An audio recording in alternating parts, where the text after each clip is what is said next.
friends, good morning to you all. Today we are going to discuss about the meaning and features of accounting. ठीक है, this video for class 11. Okay, class 11 के बच्चों को accountancy आज पहला lecture है जो कि meaning and features of accounting से start करेंगे आज. ठीक है, तो पहले basically accounting का मतलब समझते हैं. आप लोगों के दिमाग में accounting का क्या मतलब चलता होगा? आप लोग सोचते हैं accounting मतलब होता है कि किसी भी चीज़ की गणना करना, मतलब कि हिसाब किताब करना होगा, लेखा जोखा करना होगा, ऐसा ही कुछ आप लोग सोचते होंगे. तो आप लोग गलत नहीं सोचते हैं, लगभग मतलब वही होता है अकाउंटिंग करना. ठीक है, तो यहाँ पे समझ लीजिए, सबसे पहले एक एग्जांपल समझते हैं. जैसे मान लीजिए कि आपको अगर 500 रुपीज़ दिए जाए और मार्केट भेज दिया, ठीक है, कुछ सामान खरीदने के लिए आप मार्केट जाते हैं, सामान परचेज करते हैं. मे भी हो सकता है कि कुछ चीज़ें खरीदते वक्त आप लोगों के पास पैसों की कमी पड़ जाए. ठीक है, तो आपको किसी से फिर उधार सामान खरीदना पड़े. ठीक है, मे भी ऐसा हो सकता है, या तो ऐसा भी हो सकता है कि आपने जो भी कुछ परचेज किया उसके बाद भी आपका सरप्लस सामान बच जाता है. ठीक है, तो आप जब सब कुछ परचेज कर लेंगे, मान लीजिए कि ज़्यादा सामान खरीदना था, उधार में भी परचेज किया, कैश में भी परचेज किया, घर लेकर आए, फिर आपने देखा कि हमने सारा सामान परचेज तो कर लिया है, इसमें से उधार इतना है और इतना कैश में हमने पे कर दिया. तो इसका क्या करते हैं आप? एक लेखा जोखा करते हैं, हिसाब किताब करते हैं. ठीक है, तो कंपनी जो होती है या बिजनेस कह सकते हैं, बिजनेस की फॉर्म होती है कंपनी. तो कंपनी होती है वो भी अपने क्या करती है, अकाउंटिंग करती है. ठीक है, वो अकाउंटिंग कब करती है? उसका जो कंक्लूजन होता है, जो उसका trading and profit and loss account of balance sheet होती है, उससे पता चलता है किसी भी कंपनी की फाइनेंशियल पोजीशन क्या है, उसके पास कितनी एसेट्स है और कितनी लायबिलिटीज है. अभी आप लोगों को हर वर्ड मेरा नया लग रहा होगा कि एसेट्स सर क्या होता है, ये लायबिलिटी क्या होती है. बच्चों को पता ही नहीं होगा क्योंकि अभी वो स्टार्टिंग में उनका क्लास 11 में आए, अभी उनको बहुत सी चीज़ों का मतलब नहीं पता होगा. तो वो धीरे धीरे आप लोगों को पता चलेगा, आप लोग उसका टेंशन मत लीजिएगा. ठीक है, एसेट्स का मतलब सिंपली मैं आपको बता देता हूँ. एसेट्स का मतलब होता है संपत्ति से, मतलब प्रॉपर्टी से जो आपकी अपनी है. ठीक है, और लायबिलिटीज़ का मतलब होता है कि रेस्पॉन्सिबिलिटीज जो आपको पे करनी है. ठीक है, अभी आप बेसिकली इतना समझ के रखिए. जैसे मान लीजिए सपोज दैट कि किसी भी पर्सन से आप उधार में सामान खरीद के लेकर आते हो घर पर. ठीक है, दुकानदार से परचेज करके लेके आते हो ऑन क्रेडिट बेसिस पर. तो वो जो अमाउंट है वो आपको कभी इन फ्यूचर तो पे करना ही होगा. तो बिजनेस में उस पर्सन को, जिस पर्सन से हम कोई भी चीज़ उधार में परचेज करते हैं, उसको क्रेडिटर बोलते हैं. ऐसा समझ लें, क्रेडिटर. ठीक है, क्रेडिटर बोलते हैं. तो क्रेडिटर क्या होता है? लायबिलिटी होती है, क्योंकि वो रेस्पॉन्सिबिलिटी है जो हमें इन फ्यूचर में पे करनी है. लोन जैसे अगर हमने ले लिया बैंक से लोन ले लिया, तो वो भी तो उसको रिपे करना होगा विद इंटरेस्ट. तो वो भी क्या है आपके लिए? एक लायबिलिटी होगी. ठीक है, और एसेट्स की बात करें, जैसे कि आपके अकाउंट में जो बैंक बैलेंस है, ठीक है, वो आपकी एसेट है. और बिजनेस अगर आप कर रहे हैं, आपकी दुकान में जो भी सामान है, फर्नीचर है, ये सारी चीज़ें आपकी एसेट्स होती हैं. बेसिकली आप इतना समझ कर रखिए. तो जो अकाउंटिंग है, अकाउंटिंग में क्या होता है कि हम अपने ईयर के एंड में, ठीक है, ईयर के एंड में trading and profit and loss account का बैलेंस शीट बनाते हैं और वहाँ से पता करते हैं कि हमारे बिजनेस की क्या स्थिति है, वो कितना प्रोग्रेस कर रहा है, क्या उसने प्रॉफिट अर्न किया हुआ है, कितनी एसेट्स है, कितनी लायबिलिटीज है, वो हम उसका लेखा जोखा करते हैं. उसको करने के लिए हम अकाउंटिंग प्रोसेस का यूज़ करते हैं. ठीक है, लेकिन ये अभी इतना डायरेक्टली नहीं हो जाता कि trading and profit loss account का बैलेंस शीट बनाना. इससे पहले भी बहुत सारे हमें स्टेप्स करने होते हैं अकाउंटिंग में. ठीक है, तो हम 1 बाय 1 सीखेंगे सारे स्टेप्स को, और फिर लास्ट में हम trading and profit and loss account का बैलेंस शीट बनाएंगे और वहाँ पे हम अपनी अकाउंटिंग को विराम चिन्ह देंगे. ठीक है, वहाँ पे इसको एंड करेंगे.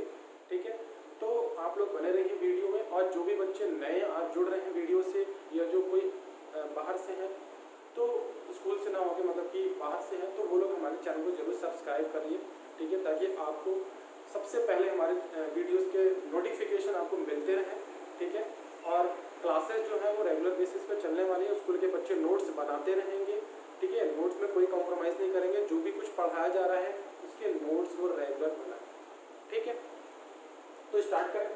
तो देखिए, अकाउंटिंग मैंने आपको बता दिया. अकाउंटिंग अभी बेसिकली अब इतना समझ रखिए, अकाउंटिंग मतलब हिसाब किताब करना होता है, लेखा जोखा करना होता है. आप इतना समझ कर रखिए, धीरे धीरे आप सारी चीज़ें समझ जाएंगे.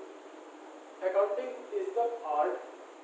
आर्ट का मतलब क्या होता है? आर्ट मतलब कला होती है, एक तरीका, एक सिस्टम.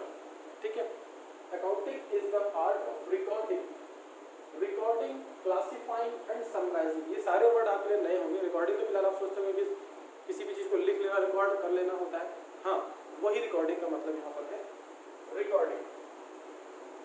उसके बाद देखिए रिकॉर्डिंग, अभी आप लोग सिर्फ डेफिनेशन पे फोकस करेंगे, धीरे धीरे सारी चीज़ें आप समझ जाएंगे, ठीक है। तो आप एकदम भी नर्वस मत होइएगा कि रिकॉर्डिंग कैसे करते होंगे, क्या करना होगा, वो सब कुछ सीखेंगे आप, ठीक है। आप लेकिन डेफिनेशन पे फोकस कीजिए। करना क्या है, रिकॉर्डिंग करनी है, सबसे पहले आपको रिकॉर्डिंग करनी है, ठीक है। बिजनेस में आपको सबसे पहले ट्रांजेक्शन्स की रिकॉर्डिंग करनी है, मतलब कि जो भी लेन देन होते हैं बिजनेस में, ठीक है। लेन देन मतलब सेलिंग, बाइंग एंड सेलिंग, जो भी आप करते हो, वो भी जो ट्रांजेक्शन्स होते हैं उसको सबसे पहले रिकॉर्ड करते हैं। लेकिन रिकॉर्ड करने से पहले आपको दो बातें ध्यान में रखनी पड़ेगी। आपको ये ध्यान में रखना पड़ेगा, पहले तो आप उसको आइडेंटिफाई करेंगे, ठीक है।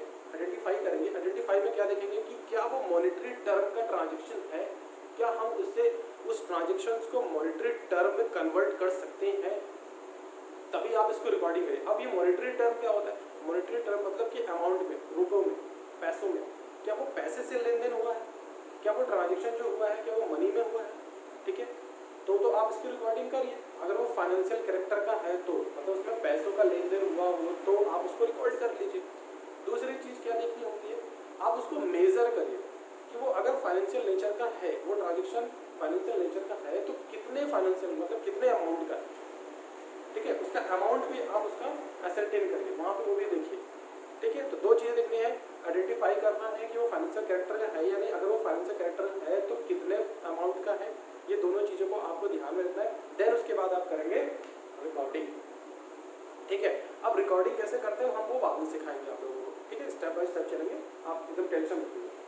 दूसरा आता है क्लासीफाई, उसके बाद आप इसको क्लासीफाइंग करेंगे। हम क्लासीफाई कैसे करते हैं वो भी बताएंगे आपको। उसके बाद करते हैं समराइजिंग, समराइजिंग कैसे करेंगे ये भी बताएंगे। देखिए हमारा जो स्टार्टिंग होगा रिकॉर्डिंग से स्टार्ट होता है, पहले उसको रिकॉर्ड करेंगे, फिर उसको हम क्लासीफाई करेंगे, फिर उसके बाद फिर उसको समराइज करेंगे इन अ सिग्निफिकेंट मैनर, एक सिग्निफिकेंट मैनर में करेंगे, ठीक है। सिग्निफिकेंट मैनर का मतलब होता है कि इसमें कुछ रूल्स और प्रिंसिपल्स के अकॉर्डिंग हम इसको रिकॉर्ड और क्लासीफाई और समराइज करेंगे, ना कि अपने मनमाने, ठीक है। एक इसके लिए एक सिस्टमेटिकली मैनर प्रोवाइड करता है अकाउंटेंसी, ठीक है।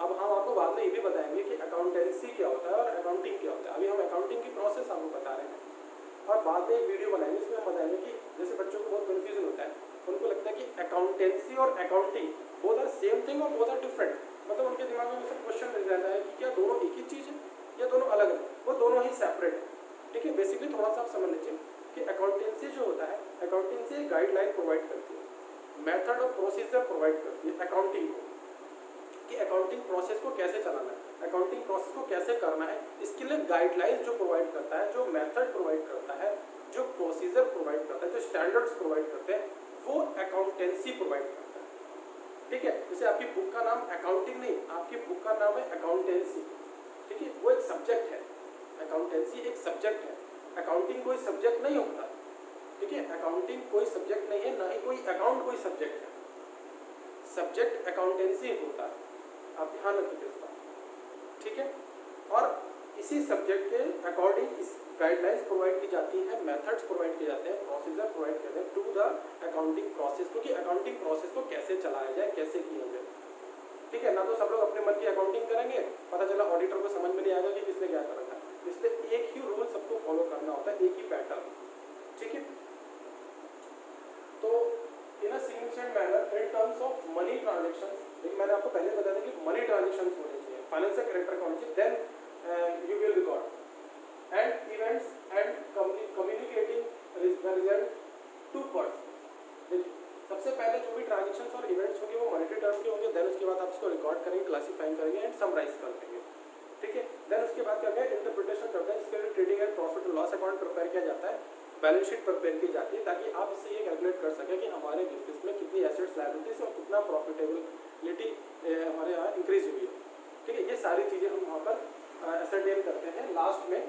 तो यहाँ पे जो लिखा है the result to person who must make decision और फॉर्म टू जजमेंट, मतलब जो भी हमारे बिजनेस से जो भी लोग जुड़े हुए हैं, जैसे इन्वेस्टर्स जुड़े हुए हैं, ठीक है, जिन्होंने पैसा इन्वेस्ट किया हुआ है, इससे कंपनी होती है तो वहाँ शेयर होल्डर्स होते हैं, अपने शेयर्स परचेज करते हैं, तो वो लोग जुड़े हुए हैं, डिबेंचर होल्डर्स जुड़े हुए हैं, क्रेडिटर्स हुए हैं, ये ओनर है, ठीक है, एम्प्लॉइज है, ये सारे लोग हमारी कंपनी से अटैच होते हैं, जुड़े होते हैं।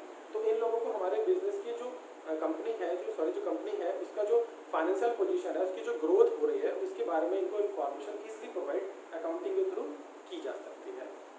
लीजिए इन्वेस्टर्स जो होंगे, जो हमारे कंपनी में जो इन्वेस्ट कर रहे हैं, उनको अगर हमारी कंपनी की प्रॉफिटेबिलिटी अर्निंग के बारे में पता होगा, तभी वो ज़्यादा से ज़्यादा हमारी कंपनी में इन्वेस्ट करेंगे। और उनको लगेगा कि भाई ये कंपनी ऑलरेडी लॉस में जा रही है, या उनके पास कोई भी ट्रू फिगर फैक्ट नहीं प्रोवाइड कर रही है company to the investors, the investments cannot be invest their moneys. ठीक है, वो नहीं कर सकते, वहाँ पे इन्वेस्ट नहीं करना चाहेंगे, क्योंकि उनको पता है कि उनका पैसा डूब जाएगा। इसलिए अकाउंटिंग क्या करते हैं, कोई true figure, true fair picture provide करते हैं। ठीक है, बात करते हैं अब फीचर्स की। तो फीचर्स में देखिए, accounting is an art as well as science. Accounting का एक आर्ट है एज वेल एज साइंस है। आर्ट क्या होता है, कला है, ठीक है, एक सिस्टम है, एक पैटर्न है, और साइंस भी है, क्योंकि इसमें साइंटिफिकली हर चीज़ प्रूव होती है, देन अकाउंटिंग में उसको हम यूज़ करते हैं। ठीक है, recording of financial transactions only, इसमें सिर्फ फाइनेंशियल ट्रांजेक्शंस को ही रिकॉर्ड करना है, जो कि मॉनेटरी टर्म में मेजर किए जा सकते हैं। ऐसे ट्रांजेक्शंस को ही सिर्फ आप अकाउंटिंग में रिकॉर्ड करेंगे, अदरवाइज नेग्लेक्ट कर देंगे। थर्ड पॉइंट है recording of terms of money, वही सेम चीज कि टर्म्स ऑफ मनी भी होना चाहिए। ठीक है, क्योंकि आप कितने रुपए का है वो अमाउंट वहाँ पे प्रेस्क्राइब करिए, जो भी ट्रांजेक्शन हुआ है कितने रुपए का ये देखना जरूरी है। क्लासीफाइंग करेंगे, क्लासीफाइंग का मतलब यहाँ पे छोटा सा समझ लेते हैं, grouping the transactions of one nature eight one place in a separate account और लेजर। ठीक है, जैसे कि आप ये छोटा सा एग्जांपल समझते हैं, जैसे मान लीजिए कि आप शॉपकीपर हैं, ठीक है, आपके यहाँ पे बहुत से लोग उधार ले जाते हैं, ठीक है, तो आप लोग उनका अकाउंट मेंटेन करते हैं। जैसे मान लीजिए कि एक पर्सन है रमेश, वो आपके यहाँ से क्रेडिट पे सामान अक्सर लेके जाते हैं, तो आप उनका एक अकाउंट बना देते हैं, एक सेपरेट अकाउंट कि रमेश ने इतनी डेट को इतना हमारे से परचेज किया क्रेडिट पे, और इतनी डेट को उन्होंने ये अमाउंट पे किया हुआ है, ताकि लास्ट में उसका बैलेंस चेक कर सके कि कितना बैलेंस अभी इसे लेना है। तो इसी तरह से हम सारे पार्टीज का एक अकाउंट बनाते हैं। ठीक है, सारी पार्टीज का एक अकाउंट बना लेते हैं अगर हम शॉपकीपर हैं। तो कंपनी में भी क्या होता है, बिजनेस में भी क्या होता है कि हम हर चीज़ का एक सेपरेट अकाउंट बनाते हैं। पहले क्या करते हैं, हम सारे ट्रांजेक्शन्स रिकॉर्ड कर लेते हैं, सारी एंट्रीज कर लेते हैं, जिसको जर्नल कहते हैं, जर्नल एंट्रीज। फिर उसके बाद हम क्या करते हैं, क्लासीफाई करते हैं, मतलब कि एक जैसे कि बार बार कोई एक अकाउंट रिपीट हो रहा है, मतलब किसी पर्सन का रिकॉर्ड अकाउंट है, वो अगर रिपीट हो रहा है बार बार, जैसे कभी उसने हमसे क्रेडिट पे परचेज किया, फिर पेमेंट किया, कुछ पेमेंट कर दिया, फिर क्रेडिट पे परचेज कर लिया, तो इस तरह से वो करता रहता है। तो उसको हम एक जगह पे सेपरेट जगह पर लिख लेते हैं, अकाउंट बना लेते हैं। ठीक है, जिसको हम लेजर बोलते हैं। ठीक है, ये सारी चीज़ें हम प्रैक्टिकली पढ़ेंगे आगे। जर्नल भी हम पूरा प्रैक्टिकली क्वेश्चंस करेंगे, न्यूमेरिकल्स वहाँ पर हमारे पास बहुत सारे उनको करेंगे, वहाँ पूरी तरह से जर्नल एंट्री हम समझ जाएंगे कि कैसे रिकॉर्डिंग करते हैं। क्लासीफाइंग में हम लेजर कैसे बनाते हैं वो भी हम समझ जाएंगे। ठीक है, तो आप लोगों को टेंशन नहीं लेना है, आप लोगों को बस इतना ध्यान रखना है, डेफिनेशन को याद करना है, डेफिनेशन को समझना है। देन उसके बाद क्या होता है, ये हो गया समराइजिंग। समराइजिंग मतलब balancing of ledger accounts, preparing trial balance. अब जितने भी हमने लेजर्स बना लिए, क्लासीफाइंग में लेजर बनाए हमने, तो सारे सेपरेट अकाउंट्स को बना लिए। अब उनको एक पेपर पे एक समरी में लिख लेंगे कि इतने इस पर्सन से इतने पैसे लेने हैं, इस पर्सन को इतना पेमेंट करना है, कोई सप्लायर भी तो हो सकता है हमारा। ठीक है, और हमारे पास कैश का बैलेंस इतना है, बैंक का बैलेंस इतना है, सारे बैलेंसेस वहाँ पे हम लिख लेते हैं। ठीक है, जितने भी हमारे पास अकाउंट्स हैं, फर्नीचर से लेकर कैश बैलेंस, क्रेडिटर्स मतलब वही जिस क्रेडिटर्स हमारी लायबिलिटी होती है, जिस पर्सन से हमने गुड्स परचेज किया ऑन क्रेडिट। ठीक है, और जिस पर्सन को हम सेल करते हैं गुड्स ऑन क्रेडिट, वो पर्सन हमारे लिए डेटर होता है। ठीक है, क्रेडिटर और डेटर। क्रेडिटर और डेटर में डिफरेंस क्या है, फिर से बता रहा हूँ आपको। Creditor is that person who sell goods to us on credit. Okay, जो हमें गुड्स बेचता है क्रेडिट में। लेकिन डेटर कौन होता है, debtor is that person who purchase goods और buy goods from us on credit. वो हमसे गुड्स खरीद के ले जाता है ऑन क्रेडिट पर। ठीक है, तो वो होता है डेटर। और डेटर हमेशा एसेट्स होती है, करंट एसेट्स होती है। करंट एसेट्स क्या होती है ये सब हम बाद में बताएंगे। अभी आप फिलहाल समझ लीजिए कि एसेट होती है संपत्ति। डेटर एसेट क्यों है, क्योंकि उससे हमें पैसे लेने हैं, क्योंकि हमसे उधार में परचेज करके लेके गया है। और क्रेडिटर लायबिलिटी होती है, क्यों, क्योंकि उसको पेमेंट करना, क्योंकि उसने गुड्स हमको क्रेडिट में बेचा होगा। ठीक है, तो समरी का मतलब समझ गए। ट्रायल बैलेंस के थ्रू हम समराइज कर लेंगे सारे ट्रांजेक्शन्स को। ठीक है, जो भी हमने लेजर बनाए होंगे उनको एक फॉर्मेट में ट्रायल बैलेंस में सारे बैलेंसेस लिख लेंगे, तो उसको कहते हैं ट्रायल बैलेंस। वो हम प्रैक्टिकली न्यूमेरिकल में पढ़ेंगे आगे। फिर आता है इंटरप्रिटेशन ऑफ रिजल्ट। मतलब इंटरप्रिटेशन ऑफ रिजल्ट का मतलब होता है कि अब हम देखेंगे हमारे बिजनेस का रिजल्ट क्या आ रहा है। जैसे हम लोग एग्जाम देते हैं, पूरे साल मेहनत करते हैं, फिर एक मार्च में हमारे एग्ज़ाम होते हैं, फिर एग्ज़ाम देते तो पता चलता है कि हमने क्या प्रिपरेशन की, मार्क्स के अकॉर्डिंग पता चलता है। मार्क्स अच्छे आए तो पता चलता है कि अच्छे थे पढ़ने में, प्रिपरेशन अच्छी की थी, पढ़ाई की थी पूरे साल।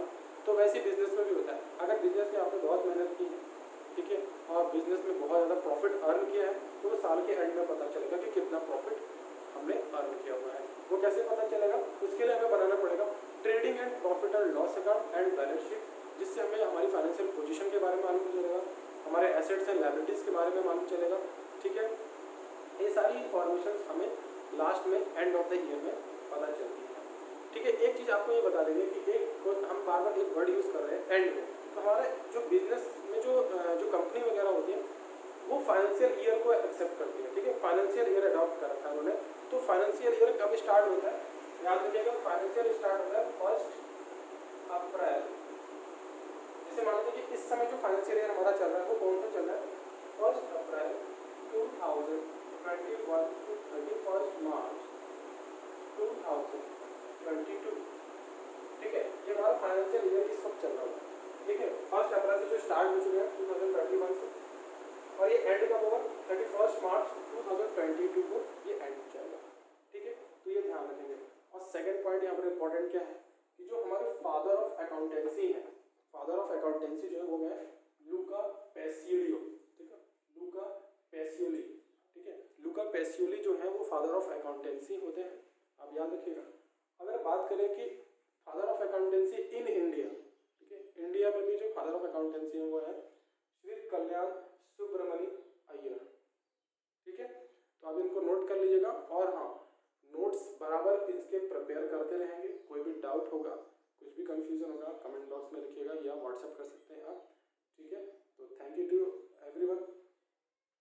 और हाँ, अगर आप चैनल पर नए हैं तो प्लीज़ सब्सक्राइब कर लीजिएगा ताकि आपको नोटिफिकेशन